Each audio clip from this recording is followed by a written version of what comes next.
Welcome to LOA Today. I'm Walt Kaysen here with Alex King and Daniel Mangena, and this is your daily dose of happy. We are so happy you decided to join us today. And at the time we're recording this, we're kind of creeping up on the Christmas holiday, so that's on a lot of people's minds. And right here in the Northeast, I think, Alex, you probably had a taste of it too. We got a whole bunch of white stuff on the ground, so Louise is jumping up and down saying, "It's a white Christmas, it's a white Christmas."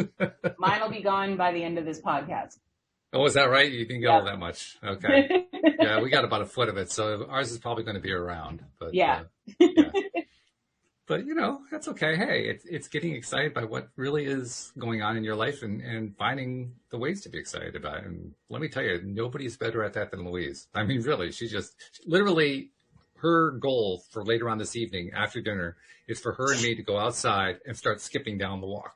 That's how excited she gets about snow. I'm just saying. I don't suggest that. Well, it has been plowed, if that helps. Okay, all right. It's slippery out there. You guys are up there in age. I don't want any broken hips. I don't know. I don't like it. I won't tell her that. Okay. But anyway, I will tell you though. I'm concerned for your safety. Please stay inside. Yeah, please do. I don't think it'll work, but I'll try. All right, as long as we try. I'm just saying. If nothing else, she's going to want to go out and enjoy the sights or something like that because she loves. Well, I almost built a snowman today, but it was too wet. Oh, really? Oh, yeah. Okay. Ours is a little bit more fluffy than that. No, ours was fluffy last night, and then now it's stopping and wet. Okay. But I did want to tell you about something else that happened. We got an email about last week's show, and I wanted to share it with you. It's from Deborah, who's a regular listener.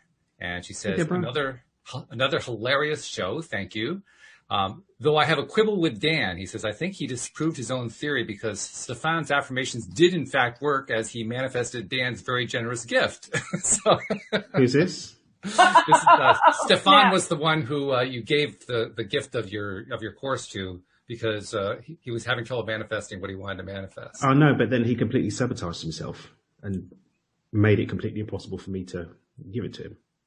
That's true. That's the part that she doesn't know the story about because he turned it down. Wait, I don't know the story. What happened? It got to the point where it's like a lot of time out of my days being taken up trying to force a gift upon you. I just asked for some basic stuff. It wasn't the course, it was the book. I offered him a paperback. Mm-hmm. Yeah, that's true. That's right. Yes. And I was like, yeah, just, send me your address and I'll get Amy to post it out. And it turned into this whole thing about how he can't buy it online and all of the other stuff. And he doesn't want to impose. I was like, bro, I'm just trying to give you a book. Yeah, right. I'm just trying to give you. You can't give a gift that won't be taken. I mean, there's no way. Even if I was buying it at full price, it's, $20 out of my life. Yeah. I'm all right to ship it. I said, I didn't ask, where are you? Can you contribute to the postage? Right. I just said, shoot your address, we'll post you the book. And it turned into a whole thing, which ended with me saying, okay, I understand, leaving it there. And that was really the right thing to do. I mean, I'm not forcing myself on anyone. He felt more comfortable doing it the way he was. He was quite happy. He was happy to be recognized. He was happy to have his question addressed. So really he got what he wanted out of it. But Deborah didn't know all that. So we'll give Deborah a little bit of grace on that. Deborah can have plenty of grace because all the grace in the universe is available to her here and there. That's true. That's true. But continuing with her note, she says, as for the describe yourself in 3 words, lazy joke, oh my God, I will be inflicting that on everyone I meet today. Though given the current circumstances, that won't be too many. And she also said she also said she loved Alex's T-shirt. And that Otto the dog definitely approved of it. So there you go. Fabulous. Oh, man. Which one was that? Well, you got to keep track of your own shirts. I can't do that for you. I'm sorry. Yeah. I go to Five Below once a month, and all I do is buy T-shirts. Like, you don't understand. All I do is buy. I have two separate drawers full of T-shirts alone. Wow. And I've got a new T-shirt design that we're adding to the store. Ooh. Okay. All right. I'll send you guys the deets on it. Are we going to get a reveal here on the show? No, because I can't do it. on here, basically. Technology is stumping you right now. Wait, hang on. Wait a minute. No. Hold up. Wait a minute. No, this is turning into a really distractive, completely. We'll just skip that. I had resolved before the show. I wasn't going to put you on the spot. I put you on the spot twice so far, so I really. No. It works. It works. Hang on. It works. Can I share? Okay. Can I share screen? Yeah. No, you've disabled. I probably can just kind of. There's a little up arrow. The little up arrow next to share screen, and then advanced. And then it will give permissions for. Yeah, I'm trying to get that. I don't have a share my screen option. There, try it now. Does that work? Yeah. And I can share this one. Have a look. Don't be a BA snail. Oh, and I love the eyes. Do you know what BA stands for? Not a clue. Well, it's too early in the day and before the watershed, so I'll leave that to the imagination of the listeners. Okay. I think we'll just leave that one. That sounds good.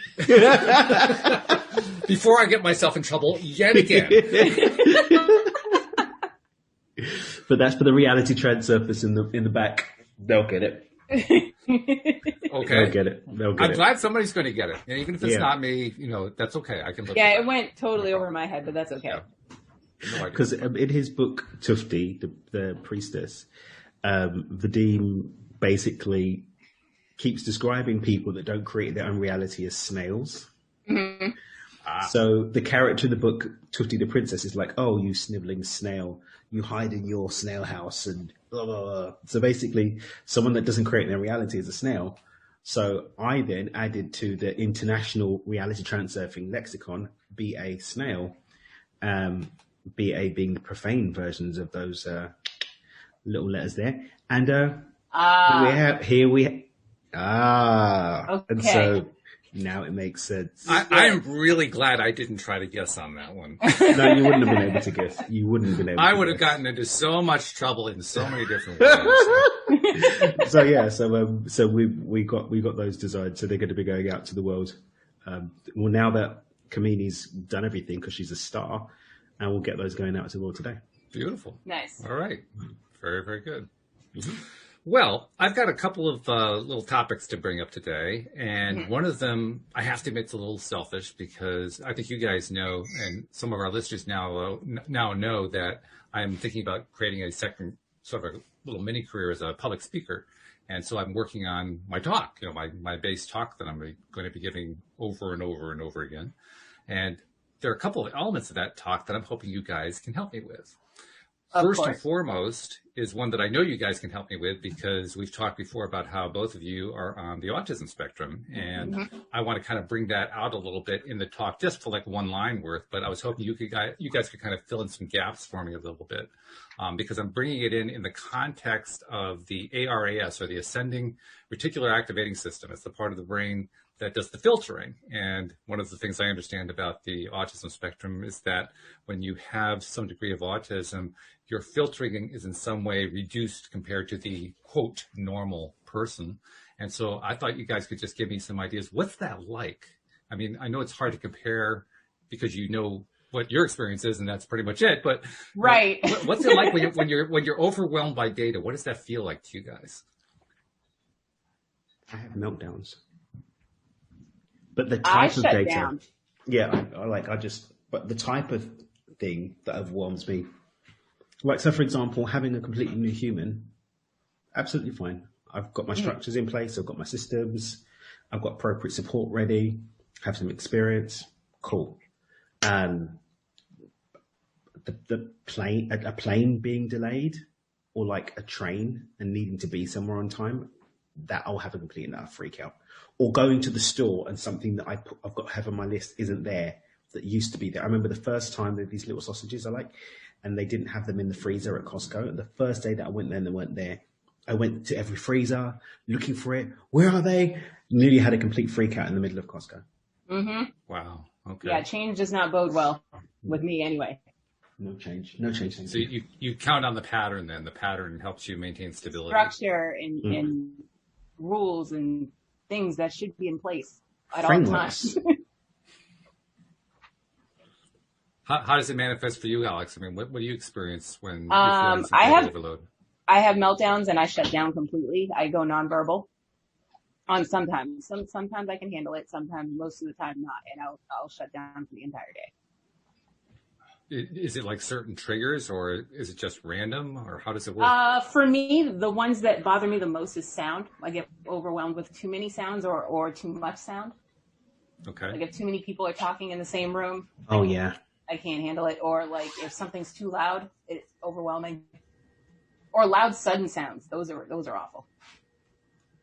Well, then thank you for doing a podcast with me, because that's all sound. I appreciate that. I mean, seriously. If there was like 15 people on here, I couldn't do it. Oh, okay. Yeah. All right. That's way now. But I've seen you do it with a half dozen of us, because we did it on the Stream of David's. Me? Yeah. That's because I prepped in advance and I only focus on a couple of it at a time. Yeah. I literally pretend the rest of you don't exist. Advance, that helps. And pretend the rest of them don't exist. So only the ones that were on at a time, that's it.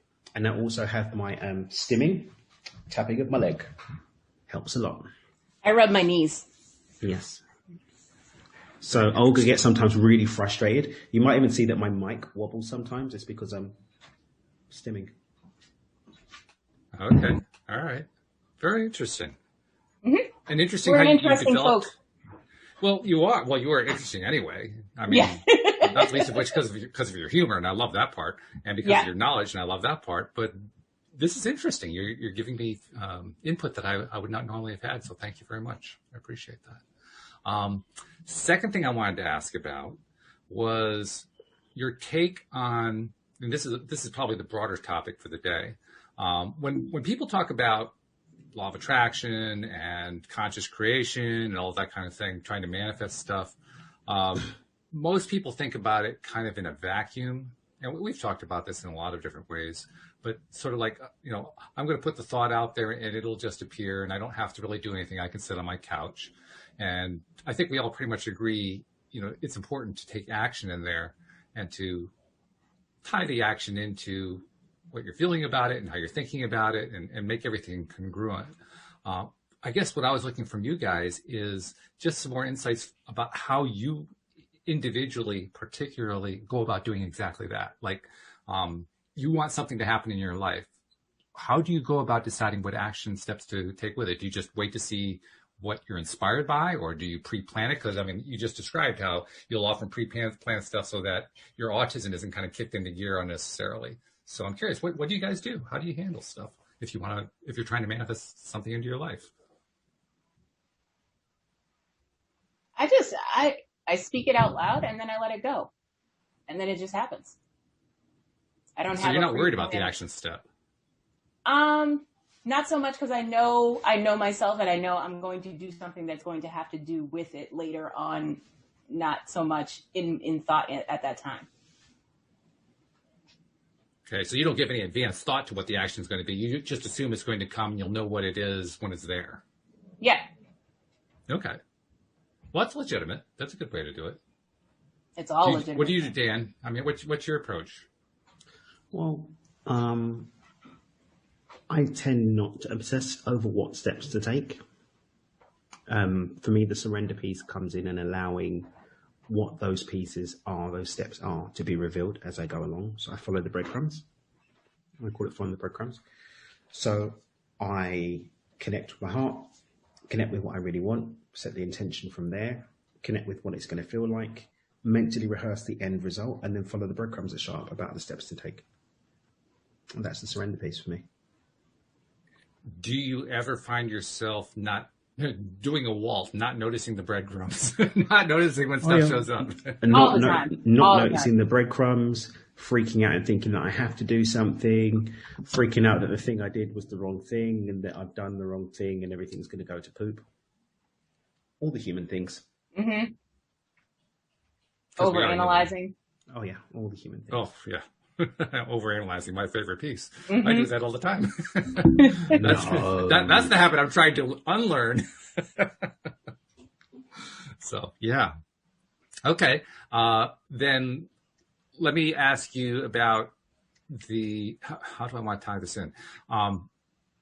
because I'm also thinking in terms of how my talk is kind of structuring and how it's coming together, because I'm trying to address a few issues with people up front to kind of show them why it is that my talk is important to them individually, and then showing them what I'm suggesting for them to do. Basically, I'm trying to, my initial talk is going to be targeted to college students. That's who I'm trying to reach out to for my audience, particularly students who are dealing with pressure and stress, because from everything that I've been reading, it's become a pretty major issue in colleges across the country. Before COVID, just before COVID came along. I mean, I'm yet to see what the actual numbers are with COVID included in them, but without COVID, the numbers are staggering. I would start at age 16 and work your way up, because it actually starts junior year. It probably does. Yes. I'm also trying not to overload myself with all the bad news, because there's so much of it. Asking you shall receive. Oh boy, yes, you learn a lot about. Even if you don't really want to receive it. That's right. Yes. Exactly. When you do research like this, you just. I'll tell you one that I ran into today that just kind of it kind of blew my mind, because I mean, people who do social science type research usually are pretty devoted to, digging up all the little details and so forth. And then, they practically follow through on them ad nauseum. Well, in this case, I found that the PhDs are actually avoiding research based on their findings in at least one case. And in this particular case, it's something called I think it's the National Mental Health Assessment, which is done with colleges every year. And in 2019 was the last year that they would ask questions like, have you felt overwhelming sadness? Have you felt, very depressed? Have you felt so depressed that you couldn't get out of bed? They would break it down to a lot of different questions like that. Oh, and they were getting, what's that? PQ9? I don't know. It's a form that most mental health people will help you fill out, and it goes up with the last 14 days, I believe, on how you've been feeling in certain areas. It does include that. Yeah. It may be that same form. I know that in this particular case, they were asking it specifically of college age students, but it could be a form they use in a lot of different contexts. I don't really know. But what disturbed me is that they were getting really, really high numbers, like, 60, 70, 80% of the students saying that they had felt deeply depressed during the previous year, and 40% of them within the last 2 weeks, and stuff like that. Really, really high numbers. And then for 2020, they eliminated all the questions. All they were interested in were people who were getting treatment for various kinds of mental conditions and illnesses. And they were eliminating all the people who said, well, yeah, I've experienced that stuff, but I didn't actually go to get treatment for it. And that I found that to be kind of alarming. Like, your research showed you there's this big, big problem, and now you're going to ignore it by just not even asking questions about it anymore? Like, I thought that's what you guys did for a living. Right. I don't get this. What's going on here? So that's what I mean when I say it's kind of, well, I don't want to say alarming, but very eye-opening. Yeah. To see that they're doing this stuff. Anyway, it was also telling me that my topic is right on topic, because apparently this is a very, very big problem. So, kind of getting back to what I was asking you guys about earlier, I wanted to ask you some stuff that perhaps is more specific to what you remember about your experience at that age, and what your strategies were for dealing with what you went through at that age, and what you might say to somebody who's going through that stuff today. Like, Alex, I know you that was kind of, well, you said junior year in high school, and that kind of, for you in your particular life history, that's where things started to kick off for you, where you had all kinds of issues. Isn't that about where it was? No, it was right about the age you're looking at when I was in my 20s. Oh, it was? Oh, okay. All right. So kind of looking back at what you went through, if you were there again, like kind of talking to your own self back then, what would you tell yourself in terms of dealing with all that stuff that you were dealing with? I would tell myself something difficult, which is listen to the doctors, but not every doctor. Discernment. Yeah. Because I had a lot of doctors, and some of them were right, and some of them were completely way off and just here for the display check. But how do you tell the difference? You don't. You have to go through it. Yeah, you just have to go through it. You gotta trust your gut first of all. You gotta trust that some things that they're saying might not always be true because you don't fit in a certain type of box that they're trying to fit you in. Is the act of trusting your gut itself an issue? In other words, one of my perceptions is that you tend to cut yourself off from your gut. You tend to dissociate from those feelings because they're so painful. It also, it's trying in those times because you don't know what to look at or what to trust. So you don't even know if you can trust yourself, especially if doctors are telling you need to do this and you need to be on this medication because you're not thinking right. So you don't know to trust your gut, but you really should. Okay. It's a confusing time.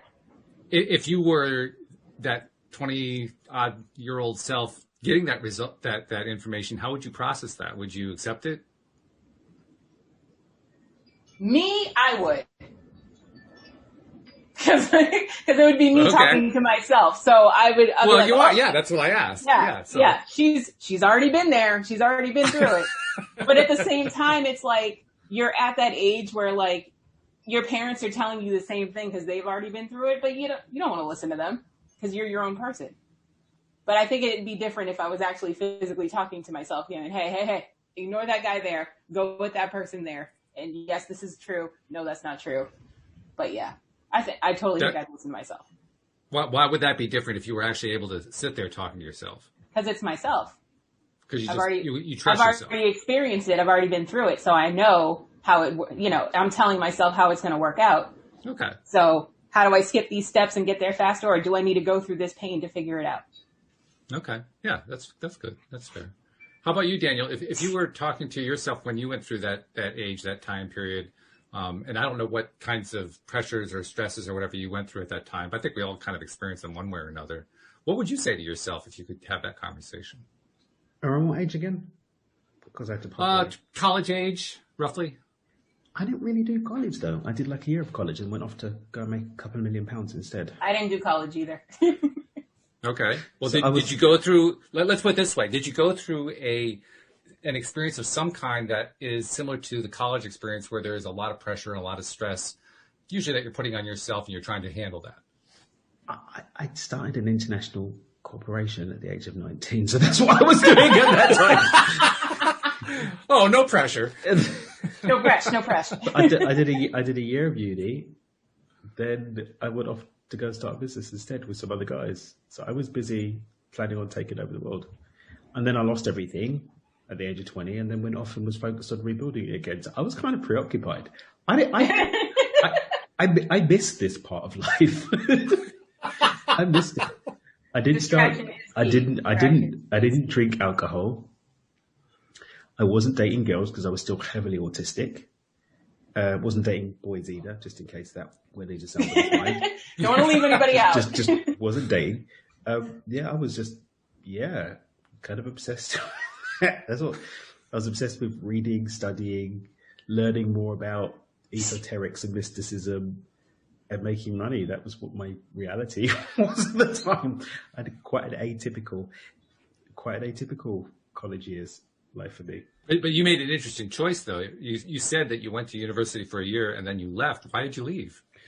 Because I got into college, Keble College, Oxford University. Oh! I was the year of the grade scandal when a lot of people's papers got downgraded. So I lost my place at Oxford. Wow. So I actually refused to go to uni and told my parents, I'm not going to uni. I'm going to retake my exams. I didn't understand how I've never had a C on an exam in my life. And they were telling me I got D's, E's and U's, which isn't what I ever get. So I said, no, I'm going to retake my exam, my A levels and reapply with my results, reapply with the results the next year and try to get back into my place in Oxford. Mum and Dad refused and said I had to go to university. So I went to university under protest. Oh my. So when I went, the college the university I ended up at was the only red brick uni that was left that still had economics combined degrees. Mm-hmm. So Red Brick Uni is basically a real university. This is the snob in me coming out.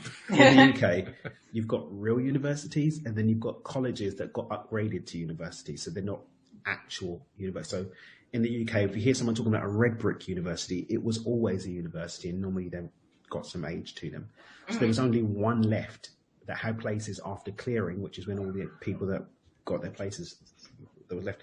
So I ended up this place, absolutely hated it. Didn't even go to I didn't go to lectures.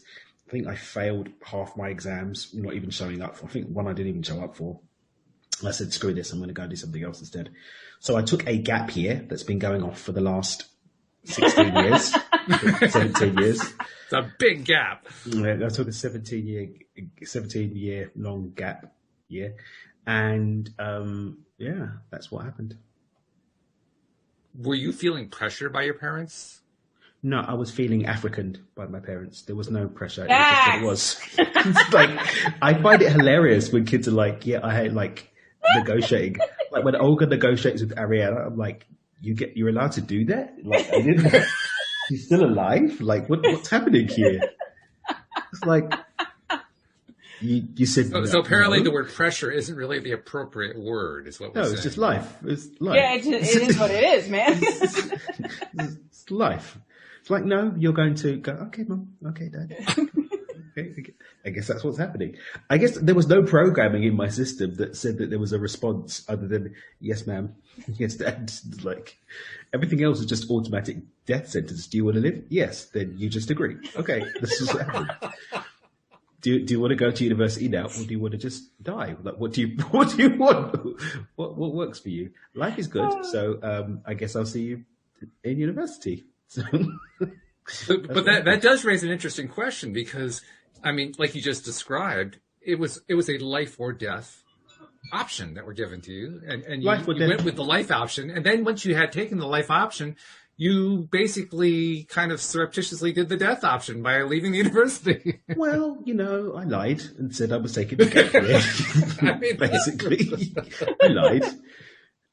My mum, I'm 37 years old now. That happened when I was 19. My mum still thinks I'm going to finish my degree and still asks me, so son, when are you finishing your degree? Well, she's watching. She knows now. Mum, I'm a millionaire. Why do I need to go to?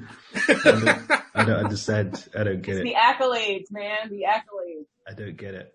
Like, there are enough degrees in the family, and changing the world here. Okay, that's great. Let me know what major you choose. Okay. Right? So, do you want to know how ridiculous it is? Even though I know all of this, I still have it on my to-do list to go and finish my degree. Do you really? I still have it on my to-do list to finish my degree. Oh, but it doesn't drive you nuts that it's been there all this time? So I'd remove it from the list just so I'd feel better about it. No, but I did. So I did another year via distance learning with Open University. I did another year of it. Well, 2/3 of 1 year. Then I realized I didn't like that combination. And now I know what combination I probably want to finish with. That same institution still allow it, but I've been kind of, a bit busy building an empire, taking over the world, whatnot. A little busy. Now I've got, other responsibilities and whatnot. So it's there. It will be done. It's just, It's not a terribly high priority, is what you're saying. I can do it in my retirement. I can do it as part of my retirement. Yeah. Although, what I'm kind of angling for is getting one of those honorary degree things. Oh. In what field? Who the fudge cares? Just to say you have a degree? You just want it? Just so, Mum, look, I've got one now. Seriously.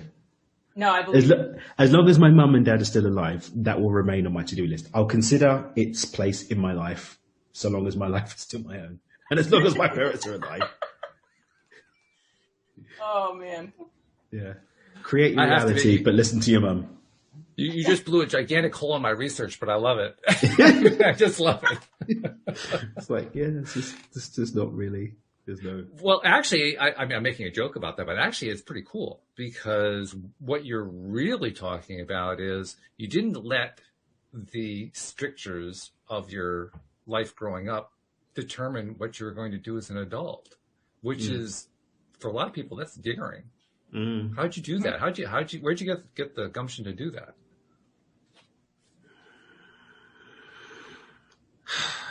I don't know if it's my 4 tendency as a rebel. So have I spoken about Gretchen Rubin's 4 tendencies on the show before?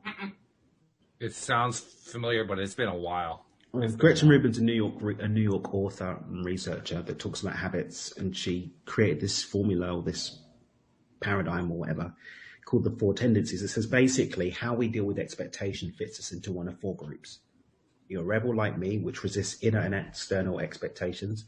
You're a questioner that resists expectations until you understand, connect, and resonate with the why, and then you can become compliant, internally or externally. An obliger will honor external expectations, but not inner expectations, and an upholder honors inner and internal expectations. So to put that in other words, an upholder, if they say they're going to do something, even if nobody's looking, they're going to do it because they've said they're going to do it. In fact, they'll have a compulsion to do it. An obliger needs outside accountability. If they say they're going to do something and nothing's holding them accountable or externally putting that expectation on them, they're not going to do it. A questioner is a rebel until such time as they have a why that they resonate with or an understand, and then they become an upholder. And then rebels like me, just be careful how you deal with us because you're probably just not going to do it. So even when I'm talking to myself, I have to be really careful when I'm setting intentions and so on and so forth, because unless I construct it the right way, I will resist what I want to do. I will want to do something, but will have loads of resistance, which wastes energy. So I work with myself in that regard. So in relation to the expectations of my families and so on and so forth, there was always going to be an internal thing that, freedom, but the resistance will be there. Which is fascinating because I've always maintained, and for me, you're just reinforcing these, I don't know what to call them. I don't want to call them battles because that sounds like too much of a war going on. These struggles, these conflicts, however you want to frame them, are essentially internal conflicts. I mean, even when we have, even in the more traditional case, the kid who goes to college and feels the pressure and stress, they'll attribute it to, the family or to the professor or to the particular class or the too much homework or the expectations, but it's all still internal. Yeah. I mean, we externalize all this stuff, but really it's going on internally because we're the ones who take it on. And if there's a better example of how that does or doesn't play out, it's what you just described about you being the rebel. You got to decide because that was the big advantage of being the rebel. You made the decision to heck with what anybody else was going to say. Mm-hmm. It was up to you. And it was only up to you in your own mind. You may have said something differently to them just so that they could hear something they wanted to hear. But with you, it was always going to be by your terms and nobody else's terms. Yeah. And that's the way it worked out. Yeah. And that's big. That's really big. How do you teach that? Is that teachable? Sorry, it's just there's a learning platform called Teachable. So it sounded like I said, is that one teachable? Oh, okay. Dad joke. What did I say this time? So it's really interesting. I just read another one of her books, hoping for some help, operative word, for some extra support from not just myself, but other rebels that I work with. Questioners are really easy for me to work with, I find, because they become upholders as long as they understand why and it makes sense to them. So we spend a lot of time making sure that we uncover the why, we really resonate with it, we understand all the aspects of it, and then they're fine. Obligers, just give them some accountability and targets. Upholders, normally with upholders, you just have to make sure they're not committing to too much and burning out. But rebels can be a bit of a ball ache, to be honest, working with rebels. But which is saying something if you are one. I mean, you know better than anybody else, and you're still saying that. I mean, I had a coach I hired a coach to help me with something, and it was just one of the worst mistakes of my life because they would say, "I'm going to hold you accountable on this," and it automatically made it 10 times more difficult for me to do everything. So I paid for support, and it ended up actually just giving me an extra job for a year. Wow. Whereas if I had just taken it a day at a time, connected to the freedom and the choice that I'd made to do the thing, it would be fine. So, with me, I keep some structure. So I've got an accountability group that we run, called Beyond Accountability. It's a free thing that we just do to help people like build habits and stuff. And we reset every Sunday. So I basically take it a week at a time and then a day at a time. So every day I re-choose. And so it's not expectation of myself or from someone else. I get to choose it every day. And I keep it very loose. My to-do list for the day, I've got stuff that's set. I've got certain time I do certain meditation. I watch my mind movie, do my push-ups in the morning, for example, at the moment. But every week I have the opportunity to change that. So even when I come up against, oh my God, I just remind myself, I've only got to do it for a few more days. And then if I don't want to do it anymore, I don't have to. And that conversation where I re-choose helps me get past even the resistance to keep. And that's what actually helps me build habits for the longer term until such time as it feels good. And then I don't need to force myself to do it. I just do it. Okay. So with the 4 types that you described, the upholder, questioner, rebel, and obliger. And obliger, right. Is it easy to identify oneself? Where does one fit in, or does that require special assistance? I think that if you're smart about it, you can. She's got a test that she's got, which is free and takes about 10 minutes, that will help you immensely to identify who you are. We find that our clients are able to identify who they are using that test all the time. Okay.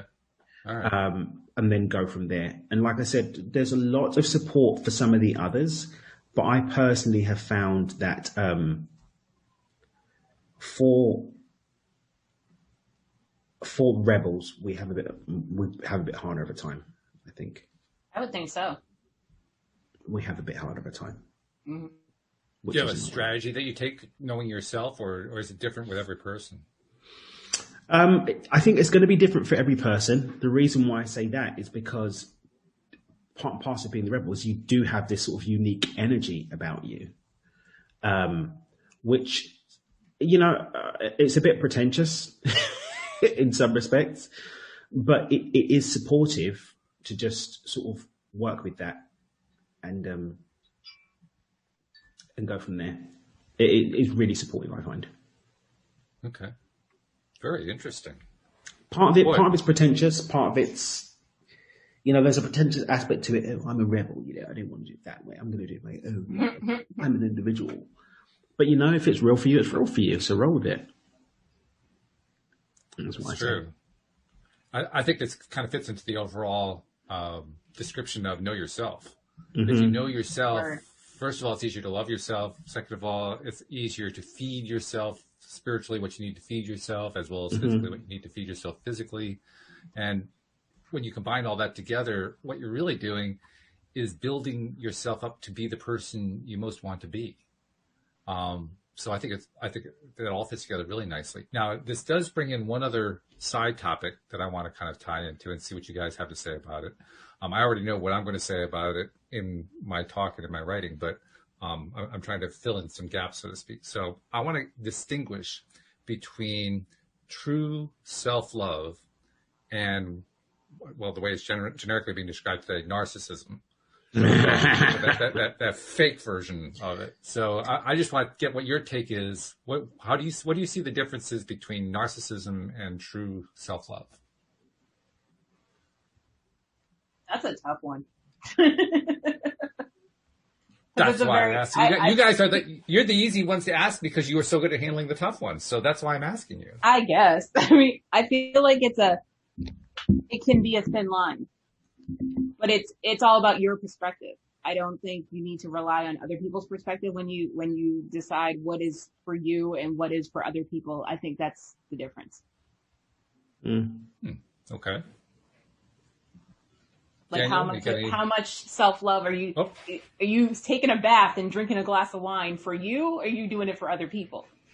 That's, I think, what the difference is. Okay. I personally, I think that it's ultimately going to come down to intention.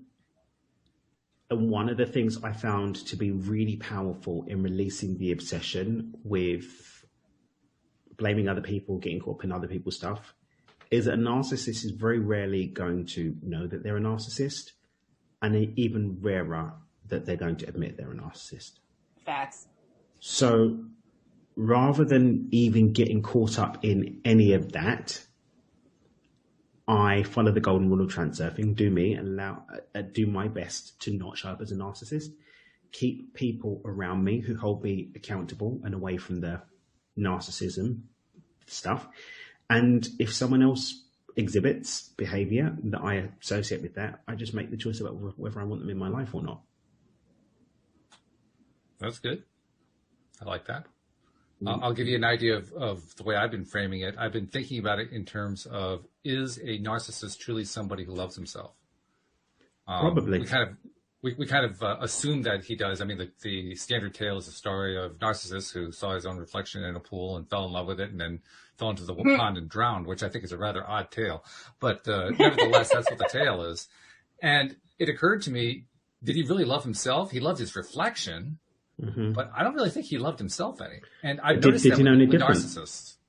Did he know any different? Which is where I'm not sure they did. Yeah. That's the thing. And at the end, if he doesn't know any different, you know? I feel like they're in love with the idea of being in love themselves. As opposed to that's actually. Enough. Yeah, that's the thing. That's enough. I mean, when you look at Romeo and Juliet, they believed that their love was real. And does it matter whether it really was or not? They're dead now. It's as real as the result. I mean, I was speaking to a friend of mine recently, and they were, they're working on building out a new timeline, and they're like, I'm just waiting for my reality to catch up with my new timeline. And I said, no, you're not. This is your timeline. And the sooner that you accept that this is your timeline, the sooner that you're actually going to be able to get to the timeline that you want to be in. It's as simple as that. We tell ourselves, I'm working on this. I'm creating a new reality. Yeah, you're still in the process of creating your reality, but we're never in flux. We're always somewhere. Mm-hmm. And that place that we are isn't where we want to be. And it's only by accepting that we can actually start to transition into the one that we want. It's a great little path you drew it onto there. I like that. I'm going to definitely play this part back. I still want to go back to what I was saying earlier, though, because from my perspective, the narcissist really doesn't love himself at all. And the evidence of that is he's constantly looking for approval from everybody else. I mean, somebody who truly loves himself doesn't need to go get that approval. I mean, not that they'll turn it down. If somebody says, "Oh, you're really cool," they'll say, "Oh, well, hey, thank you. I appreciate that." But, somebody who's not narcissistic, but who truly has a sense of self-love isn't going to go look for, "Oh my God, I'm going to separate all the people who love me from all the people who don't love me. If you don't love me, you're against me. But if you love me, you are my favorite person." That's not the way the average person thinks. That's not the way a healthy ego thinks. But it is the way a narcissist thinks. So that's why I say, I don't think they really love themselves very much. They're constantly looking for affirmation and confirmation from everybody else. Mm-hmm. But, but then we're going to what love is and the nature of love itself. Okay. So go there. Tell us.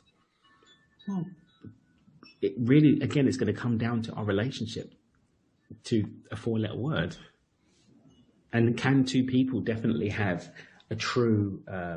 or definitely have a truly, completely coherent and exact. My definition of love is going to be different to yours. And what really ultimately matters for me in terms of my experience is my relationship to the word love. And if my relationship to the word love is A, B, and C, and I'm doing A, B, and C, then I do love myself. Your different perspective on love means that you witnessing me in love with myself is going to be something that you witness as pure narcissism, where I'm like, no, I love me.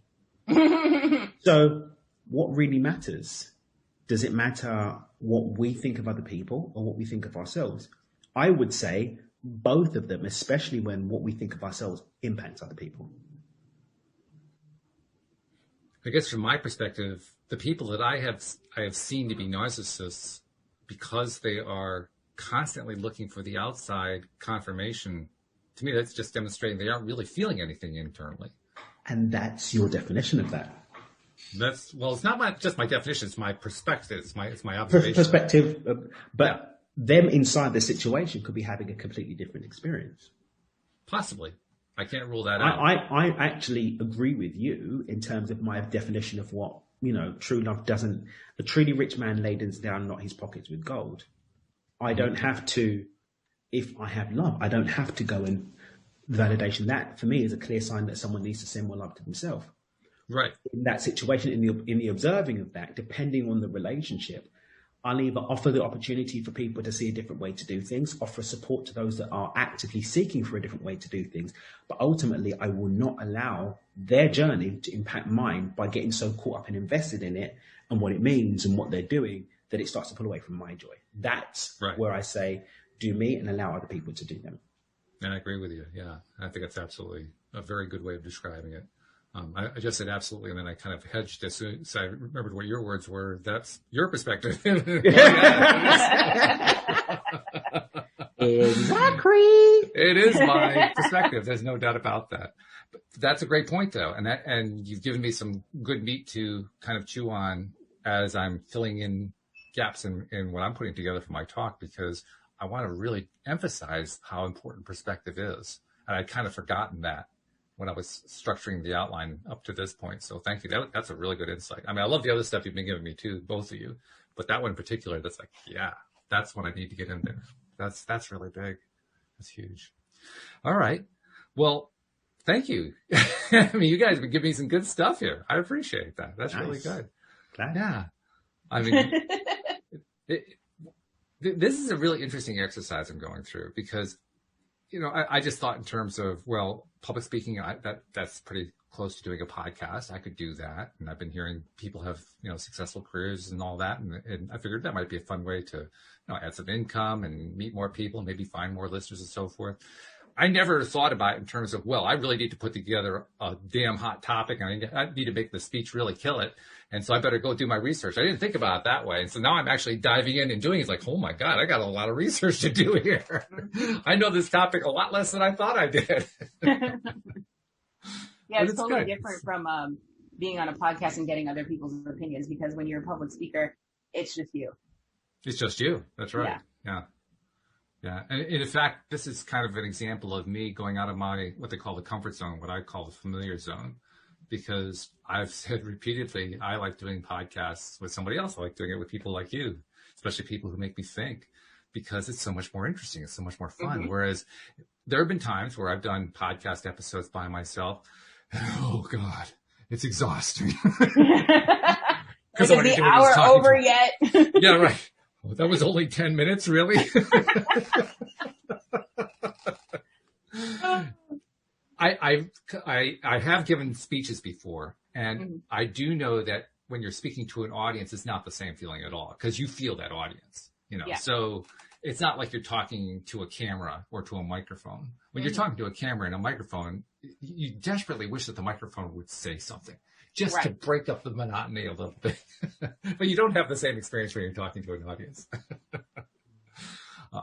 In fact, actually, it's something else I could ask you about, Daniel, because you periodically go around and do workshops and so forth. I imagine some of that includes some public speaking, does it not? I do a lot of public speaking, and I'm doing 2 X stages next year.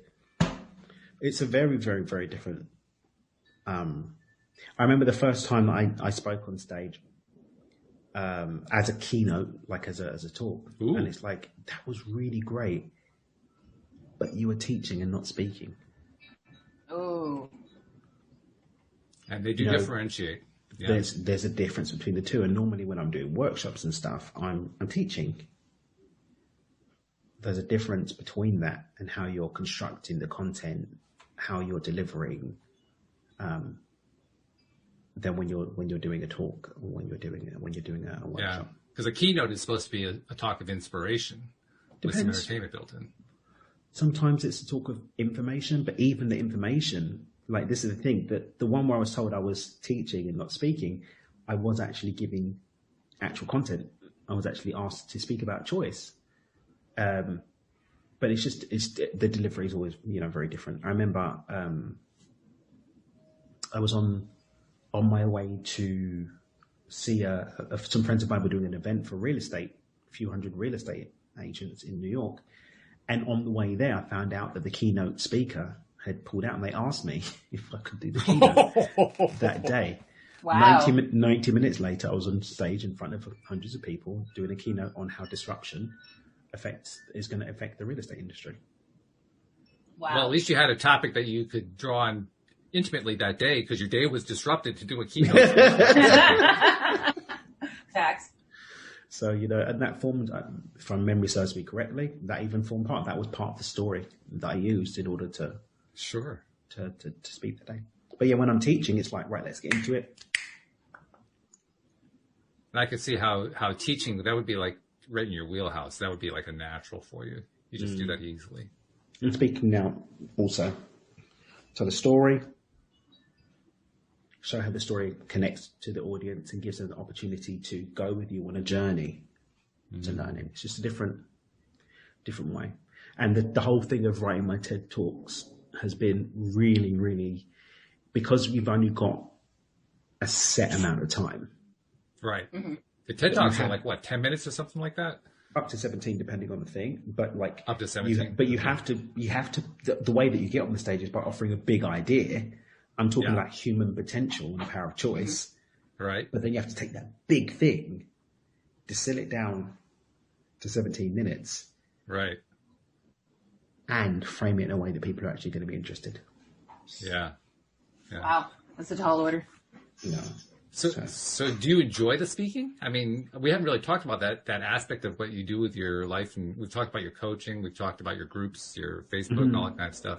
But do you like the speaking part? Mm-hmm. I do. Yeah. I really, really, really do. Especially now that I understand framework. Hey, Alex.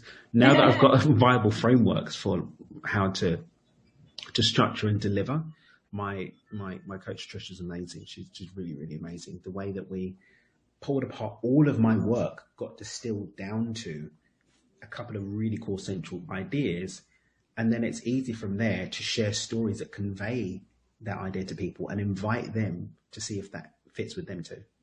It's really cool. How do you know when you've hit out of the park? Is it based on what you feel inside? Is it based on what the audience reaction is? Is it based on what the organizer of the conference says, or is it some combination? I suppose it will depend, ultimately, I always claim that I've hit it out of the park, regardless. And that aligns me to the reality where I have done, whatever that means. But I also only go into things like that, inviting that the highest and greatest good of all involved, even if that's one person that needed to hear something that day. And that gives me a very, very low-balled minimum deliverable, so I can always be grateful and celebrate. But I like constructive criticism always. Mm-hmm. Mm-hmm. No, I don't want to be perfect. I know that it's unlikely that I'm going to be perfect. So I don't want people to just, blow smoke up my nose and tell me that it was perfect. Thank you for the G-rated version of that. Yeah, we're on TV now. We can't. Tell me how I could improve. Unlike certain co-hosts on Friday who just drop the F and S words all over the place, and I have to go through and do all kinds of filtering that out. So I really do appreciate that. We're trying. A for effort. A for effort. And not another word. But yeah, that's what it is for me on my end anyway. That's good. All right. So I imagine that's going to be a continued part of what you do going forward. That's something else I wanted to ask you about. Kind of tying together all this stuff, because you're a coach. You've coached people to, usually most often the people who are coming to you are coming for financial stuff they're trying to go for. But you've also done your various workshops and your classes and so forth. You have your Facebook group. You have your public speaking. And I imagine you love doing all of it. Otherwise, you wouldn't include each of those pieces. Mm. What's the part you love the best, though? What's the part that makes you get up in the morning and say, oh, God, I can't wait to do it again? I love my group calls. I love my group coaching calls. I love it. Yeah. I don't really resonate as deeply with one-on-one coaching. That's why I charge 25 grand for it. So. You got to really want it. You have to really, really want it. And also, it's like, yeah, it's going to be 25 grand. starting. That's for 3 months. So, like, keep so they're not the only ones who are making a commitment. You're making a commitment too. Yeah, I'm making a commitment. It's both ways. Well. Yeah. But I also get to turn people down, which I do a lot. Great being abundant. I can just say no. But the group calls, I love the group calls. I do them at the moment, with everything happening at home. I've only been doing once a week, but normally I do 3 a week. I would probably do them every day. I would make them available every day if it wasn't for the fact that Olga would kill me. Mm-hmm. What is it about them that you love so much?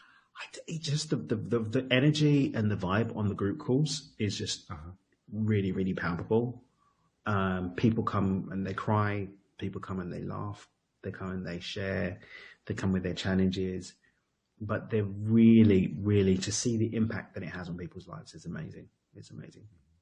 It really is. Fortunately, we've actually had to sort of cap them now. That people used to be able to get them for like a couple $100 a month. You could come and get coached by me 12 times a month. But that's gone up now. You can only get it in one of my programs now. You used to be able to get it any level. Although you can get like 1 day a week for like a really reasonable rate and stuff. But yeah, it's just great. You know, people, but you see real change. And, you know, we get to hang out every few days. I mean, how often are the people in your group calls people that you've worked with in other ways, either directly or indirectly? Well, most of the people in my group calls are in my programs because most of my programs give you group call access.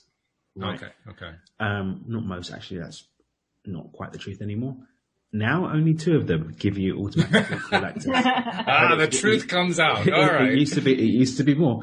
So they tended to be. And then what we used to do as well, was whenever you did an event, you'd get like a couple of months of group call access.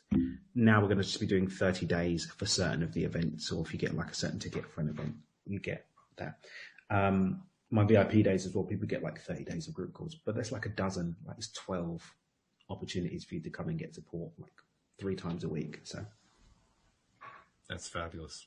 Well, I'm glad you love it so much. I mean, and I could tell you picked the right one because when you said it, your face lit up as you were describing how much you enjoyed it. Yeah, so it was really clear. That was the one.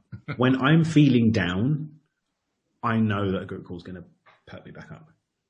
Okay, well, that's how I feel about a podcast. So I know that feeling. That's a really good feeling. Facts. Yeah, yeah. That's like it's like a safe place. Yeah. You know. It really is. It's a very safe place. So, all right, good. I do want to take a moment to remind people, obviously this was kind of an ad hoc thing where I was asking questions that fed me, that worked with my project. But I want to remind people, you can ask questions too. And that's what the LOA Today app is for. So use the app to go to the goodies section and use the ask a question form. Just label Alex or Dan, and the question will come in and we'll be able to bring it up the next time they're on the show. So take advantage of that, because that's why we built that into the app, so that your question can be a part of the conversation. And everybody who's ever done that and gotten their question onto the show and answered, invariably, well, I can't say they all write in, but most of them do, and they're just so effusive with appreciation for it. So it really does pay off, is what I'm saying. So take advantage. That's why we have that built in. Plus, you got Daniel's ebook, you got the money game, you got the Beyond Intention audio program that he did. So, I mean, there's lots of reasons to do the LOA Today app. So download it today. And meanwhile, guys, this is great. Once again, I got to thank you both because you really helped me a lot with putting my talk together. So thank you very much. Thank you for all the insights. And Alex, it's good to see that you're doing better. I know you were kind of struggling with stuff. So hopefully that's a continuation of the upward trend for you. Yep, fingers crossed. Fingers crossed. And Daniel, as usual, your insights are absolutely fab. I can understand why people like being in your group, among other things, because man, you just dish out the best insights of all. So thank you very much. And thank you very much to all of our live streamers who are very quiet but very attentive and raptly attentive. And thank you to our podcast listeners as well. We'll see you all next time here on LOA Today.